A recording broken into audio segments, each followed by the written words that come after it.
আজকে যদি আমাদের প্রিয় নেতা ইব্রাহিম রাইসি বেঁচে থাকতেন, কিছুটা হলেও খুশি হইতেন। অনেক কিছুই ঘটে আসলে মৃত্যুর পরে ঘটে।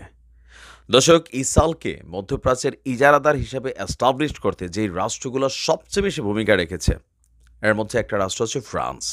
ইভেন আপনি দেখবেন সারা পৃথিবীতে যেখানেই মার্কিন যুক্তরাষ্ট্র কোনো ধরনের ভূমিকা চালায় বা আমাদের ধর্মের যে ইস্যুগুলো আছে, এটার বিভিন্ন ইস্যুতে কিন্তু ফ্রান্স খুবই বিপরীত অবস্থানে অবস্থান করে। তবে হঠাৎ করেই সেই শত্রুর অন্তরে ভালোবাসা তৈরি হয়েছে ফিলিস্তিনের জনগণের জন্য। বিশেষ করে গত কয়েকদিন যাবৎ রাফাতে, আমরা তো ইব্রাহিম রাইসির খবরের কারণে ওই বিষয়গুলো আপনাদের সামনে আনতে পারতেছি না, ব্যাপক ধ্বংসযজ্ঞ চলছে। আমাদের বিড্রোও সফল হচ্ছে অনেক জায়গায়, তবে ব্যাপক ঘটনা কিন্তু ঘটছে।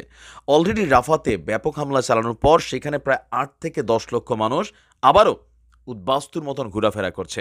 তো এই সকল জিনিস দেখে এবার আপনার কি বলা হয় যে ইসরায়েলের প্রধানমন্ত্রী নেহু এবং তাদের যে প্রতিরক্ষা মন্ত্রী হানিয়া, এই দুইজনকে গ্রেপ্তার করার জন্য আন্তর্জাতিক অপরাধ আদালতে এতদিন যাবৎ যে শুনানি চলছে, সেই শুনানিটা খুব বেশি গতি পাচ্ছিল না, কারণ মার্কিন যুক্তরাষ্ট্র এটা চায় না, বা তাদের যারা প্রধান অলিগার্স আছে লাইক ফ্রান্স, জার্মানি, যুক্তরাজ্য, তারা চায় না। কিন্তু হঠাৎ করে ফ্রান্স আপনার সমর্থন দিয়ে বসছে। গাজায় যুদ্ধাপরাধের উস্কানি, পরিকল্পনা এবং তার সংগঠনে সংশ্লিষ্টতার অভিযোগে ইসরায়েলের প্রধানমন্ত্রী নেতানিয়াহু আর বীরদের নির্বাহী ইসমাইল সহ আপনার কয়েকজনের বিরুদ্ধে কি বলা হয় যে এখানে যে আবেদন চলছে, নানান ঘটনা চলছে। তো সেই ঘটনার শুনানির শেষে আপনার বলা হচ্ছে যে আহ, ইউরোপের প্রথম দেশ এবং জাতিসংঘের সর্বোচ্চ ক্ষমতাধর সংস্থা নিরাপত্তা পরিষদের প্রথম স্থায়ী সদস্য হিসাবে আইসিসির শীর্ষ প্রসিকিউটর করিম আসাদ আহমেদ খানের এই পদক্ষেপকে সমর্থন জানিয়েছে ফ্রান্স। এই সম্পর্কিত এক বিবৃতিতে বলা হয়েছে যে দেশটির পররাষ্ট্র মন্ত্রণালয়ের পক্ষ থেকে বলা হয়েছে যে গ্রেপ্তারি পরোয়ানা জারির আবেদন গাজায় চলমান জবাবদিহিনতার বিরুদ্ধে লড়াইয়ের একটি অংশ।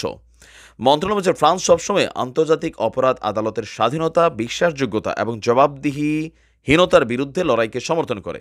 সেই সঙ্গে ফ্রান্স আশা করে এই ইস্যুতে প্রাপ্ত যাবতীয় সাক্ষ্য প্রমাণ যাচাই এবং সকল কিছু বিশ্লেষণের পর আইসিসি পরবর্তী পদক্ষেপ গ্রহণ করবে।